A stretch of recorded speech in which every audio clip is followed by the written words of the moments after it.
It's the ledger you found in the trash. A pitiful cabbage of white and yellow papers hanging from plastic board, barely held together by a metal clip. This sad display is made complete by the faint smell of urinal cleaner.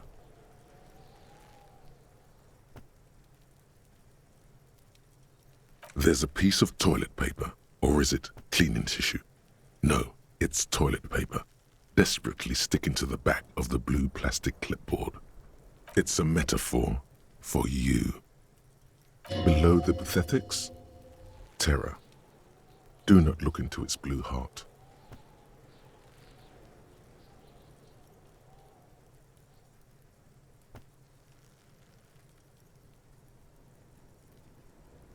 They're not exactly white. They're yellowed in patches by sunlight and alcohol and covered in dense blue handwriting. Ink escapes into watercolor patterns, reaching its tendrils across entire pages. The paper itself is checkered with faint red lines forming short paragraphs.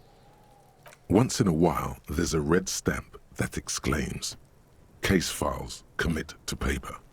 The case files themselves are plenty. You count more than 100 sodden, crumpled up, earmarked pages falling apart in your hands. They appear to be sufficiently organized and extremely dense, if mostly illegible. Work, strife, poverty, the Jamrock Quarter. These are handwritten logs of investigations dating back to January 51, this year. The exact number is hard to estimate due to missing pages and an odd naming convention. But there are at least 20, maybe 30 cases undertaken, not completed, mind you. It's the middle of March. You have attempted 2 cases a week on average.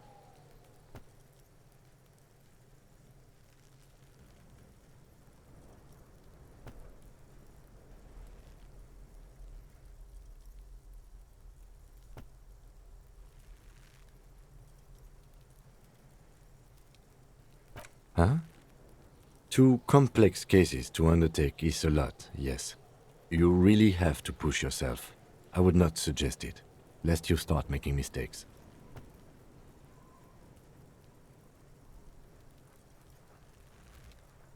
Two? That's a lot. I didn't mean to say you are making mistakes, by the way. That was presumptuous of me.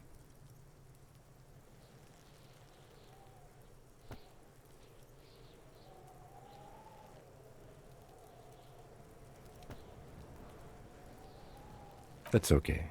We all do, sooner or later. Like a fan of gills, the checkered papers dry in your hand.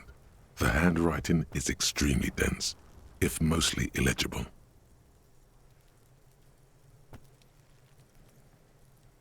Yes, it appears you employ a, shall we say, robust yet literary system. Each investigation has its case number written on the margins. Yet, still more tellingly, most are accompanied by a name. A title, one might say even. One that draws inspiration from snoop fiction and vespertine cop show staples. Yes, all caps. One is called The Next World Mural. Another, The Square Bullet Hole Murders. Another yet, The Unsolvable Case. Others appear more light-hearted. The guys on a couch in an unexpected location, and the murder at the hookah parlor. Even the rare article-free collapsing tenement. Murder features prominently throughout. It's going to take an effort to piece these case files together, but it can be done. Once you're done inspecting them up close. You mean the alphanumeric? Officer, precinct, time of arrival at the scene? Oh, you mean the titular? Yes, well, so do I. In our defense, almost everyone in the RCM does. It's a holdover from the early days of the RCM, right after the revolution, when the organization had little idea how to do things. It persists in an unofficial capacity. Officers use these titles to refer to their work among themselves.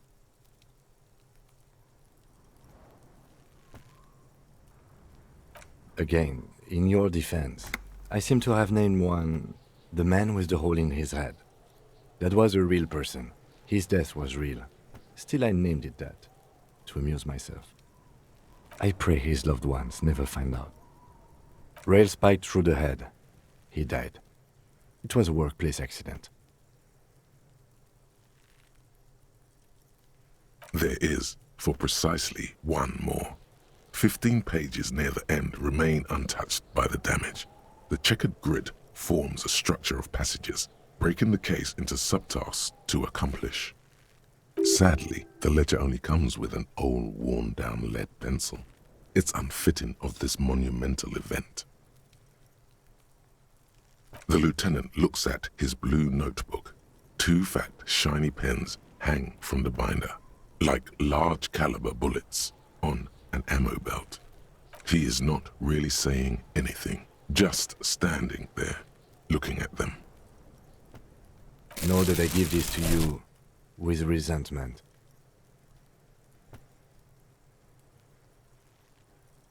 The tasks you've completed flow out of the blue oblong pen in a brash freehand uncannily similar to the rest of the letters. The wording comes easily.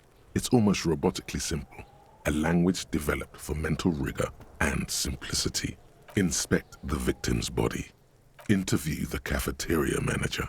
It's not exactly poetry, but poetry would be out of place. A satisfying slash sounds across the paper. You're done, it seems to say. And you, and you. Things to be done and things already done. The composition of reality. This is an extremely useful tool for a detective of the citizens' militia. Now all that remains is to name the case. No, actually. Any ideas?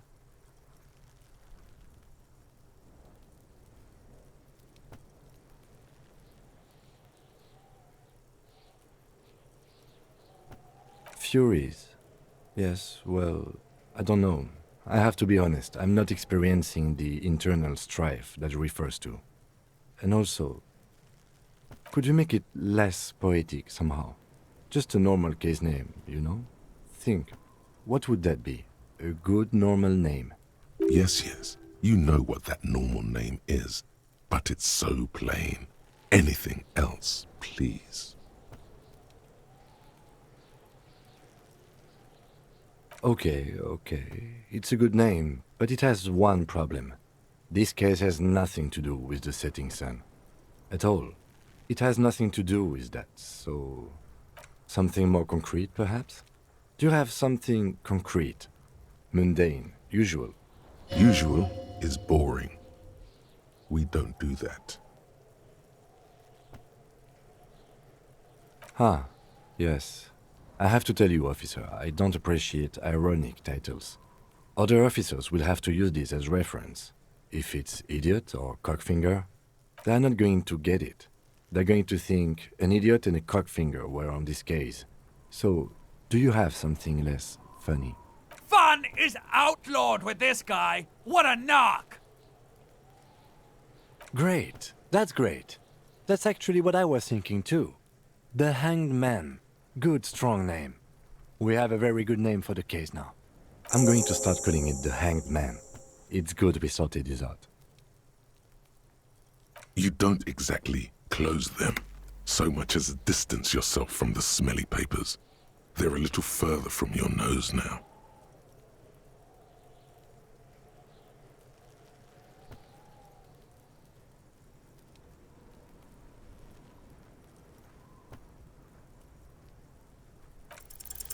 It's proving to be harder than expected.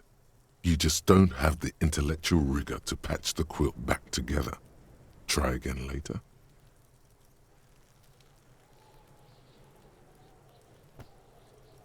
In the back, you see thin, translucent copier paper. Some neon yellow, some bright red, all covered in boxes, like marching armies. These look like official forms, waiting to be filled out.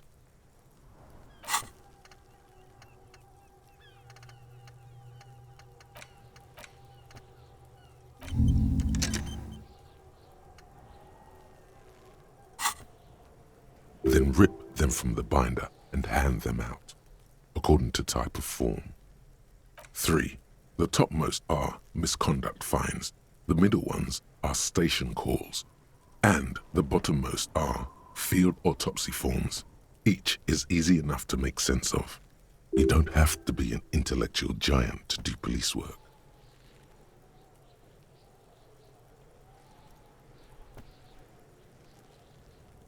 A dozen pages of thin copy paper, bright red in color.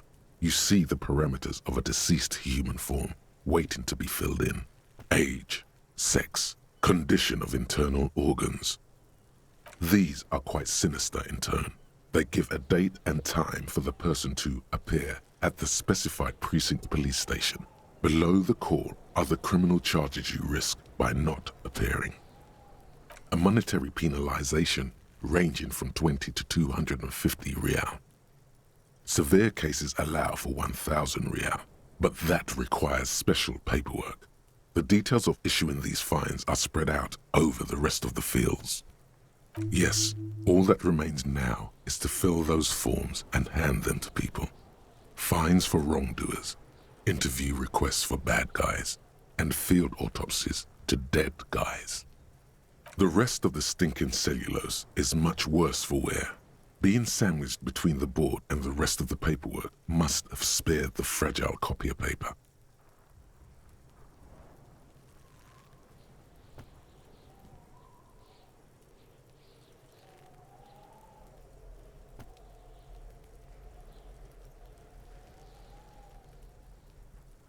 It's made of dark blue plastic, hard enough to beat someone to submission with. The edges are rounded, however. The U4 size board feels thick and heavy in your hand. Light shimmers on its wet surface. On the back you see the embossed letters, RCM. Something rattles inside, ever so lightly. Is there a hidden compartment? The plastic shimmers like lapis lazuli, but it is not see-through. You cannot see to its center.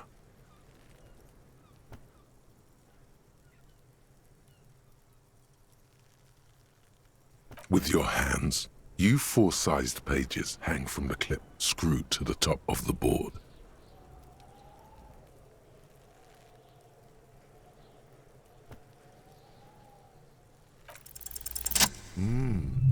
The two sides of the board appear slightly misaligned, like a drawer that's come off its slides. If you bend the plastic on your knee slowly, the slides snap back into place. It should be possible to just,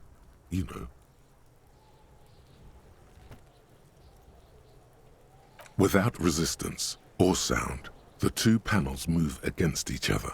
The compartment is now open. 2 ticket stubs and a handmade postcard.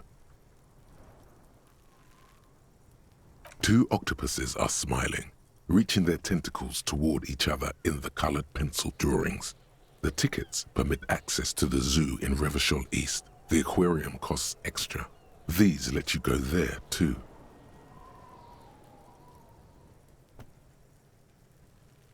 Thin wax paper has been glued to a piece of cardboard. Sounds like leaves rustling when you pick it up. You see violet flowers, floral patterns, patches of glue.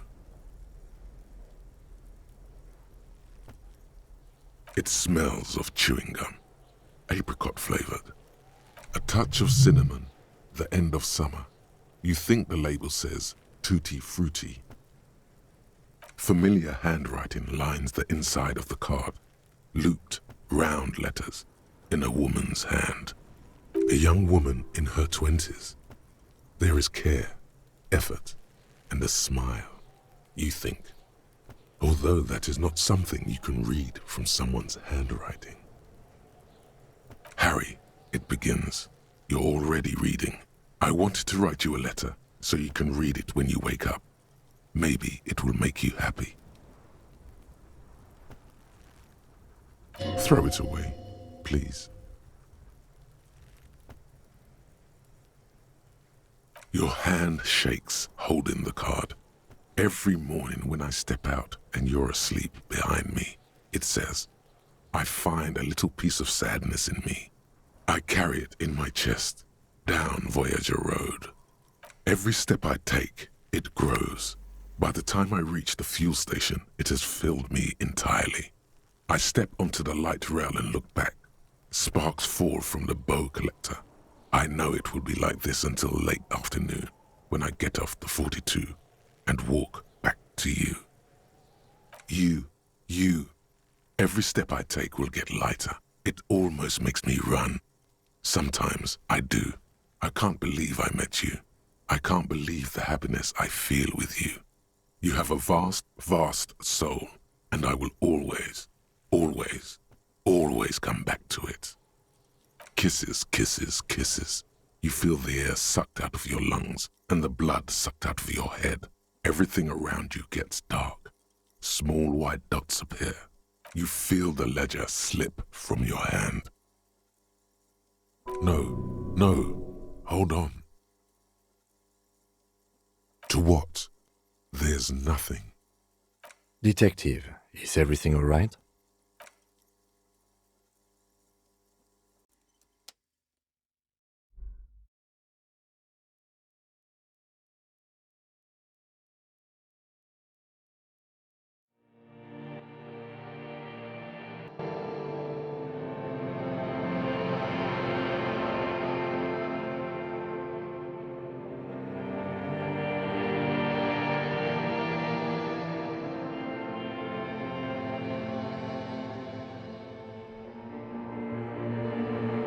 There is nothing.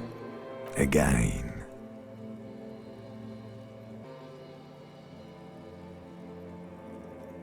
Nothing sad, brother. No treachery, just blackout. Well, almost nothing. There is the ground below you, that's still there. And the small light that's on, fluttering, somewhere in the basal ganglia. That's me. Blue eyes, that's me. Who was what? He speaks of the sickening longing, the unwell emotion. Even in the darkness, he's grasping for it. Still trying to hold on to the great sorrows slipping in the water. Slimy. The call when you're dead, brother. Here in the paleo-mammalian cortex, we call it the shadow. Because it's always there.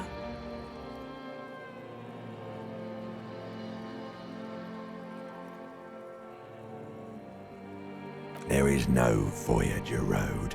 There are no roads, no houses, no lights in the windows. It's all on pause. Bloated corpse of the past resurfacing.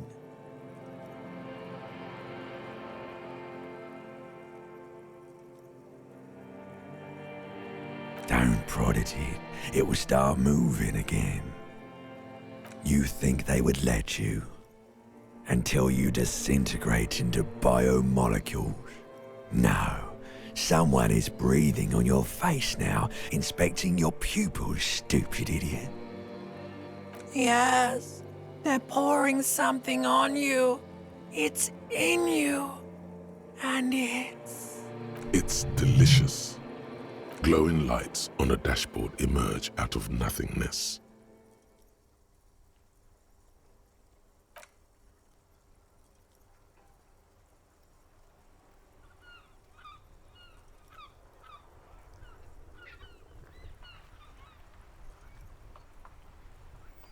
Drink. Water.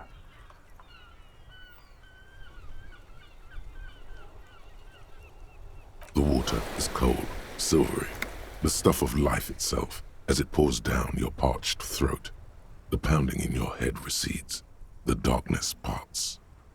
Drink. You haven't drunk water in 2 days.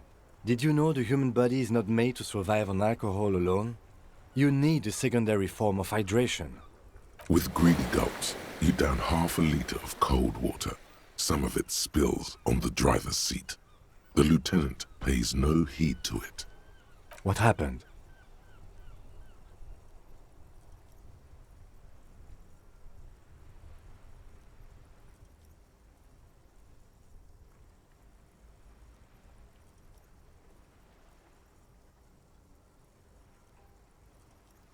That does sometimes happen. You dropped these. Are you okay to proceed? Good.